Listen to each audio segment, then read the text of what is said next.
At just 25, Laurence Kemball-Cook is the impressively young founder of UK startup firm Pavegen, which produces the electricity-generating pavement slabs that Kemball-Cook invented while on a work placement.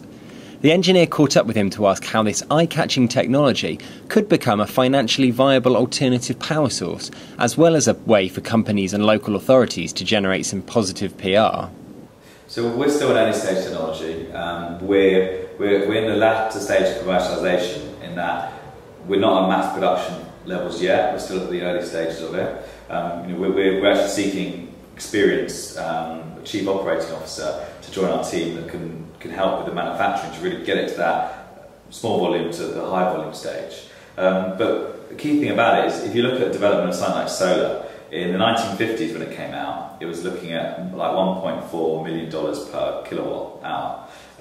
But now we're nearer 60 cents, and there's a 40-year, 50-year development gap where that's plugged in. Now, we see this industry as, say, if you look at eco-efficiency, worth about $4 billion by 2021. So there's going to be significant investment in the industry, there's going to be significant new markets for products. So as we commercialise it and using new materials, we're anticipating having our unit cost dropping substantially to the point where it's on par with the cost of a normal paving slab, and then it's just either or really. Do you want a concrete one, or do you want one that will give you an added benefit to the technology? I think because the cost per kilowatt hour is going to be slightly more than things like wind right now, like today. But what it does offer is a way that they don't need to have the infrastructure costs of it. So I'll give you an example. One of the major councils in London is having to power all of the central traffic islands.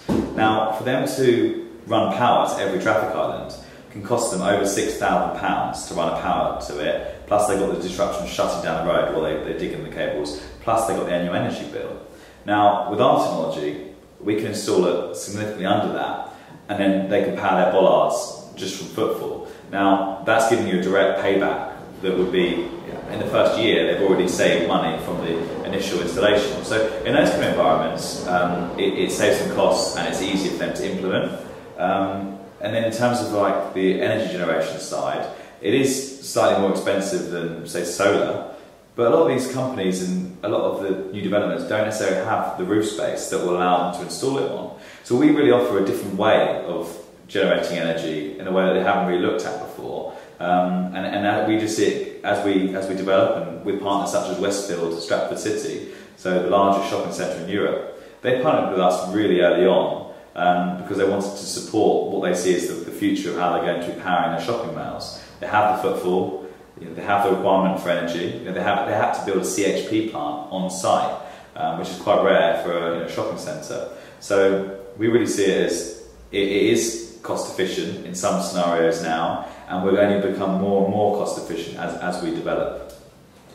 I think we're on the tip of the iceberg compared to what is possible with it. So there's so much you can do, there's so many areas. Every time we work on a development platform, we suddenly see 50 other routes on one side, which we have to say, let's keep so focused right now on this, because we've got to get this right, and then we can look at everything else. So I think there's a lot more to come. Everything from shrinking the technology to powering consumer devices that can be embedded within clothing is a really nice area. And we're just starting to partner with some really large organisations that will see us bring through other innovations similar to Pavegen through to use within their company. So I think this is just the beginning really of within the, I suppose, renewable sector, within primarily kinetic. We're seeing a lot of extra movement happening with our product through there.